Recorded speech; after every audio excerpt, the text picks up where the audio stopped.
സംസ്ഥാനത്ത് സ്വർണ്ണവില കുറഞ്ഞു. പവന് 80 രൂപ കുറഞ്ഞ് 1 പവൻ സ്വർണത്തിന് 41,680 രൂപയാണ് ഇന്നത്തെ വില. കഴിഞ്ഞ 2 ദിവസങ്ങളിലായി ഒരേ നിരക്കിൽ തുടർന്ന ശേഷമാണ് സ്വർണ്ണവിലയിൽ കുറവ് രേഖപ്പെടുത്തിയത്.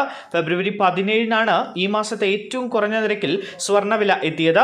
1 പവൻ സ്വർണത്തിന് 41,440 രൂപയായിരുന്നു വില.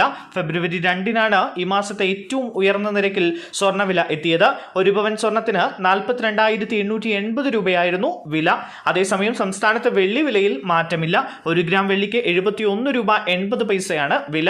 8 ഗ്രാമിന് 574 രൂപ 40 പൈസയും 10 ഗ്രാമിന് 718 രൂപയും 1 കിലോഗ്രാം വെള്ളിക്ക് 71,800 രൂപയുമാണ് വില. News desk India today.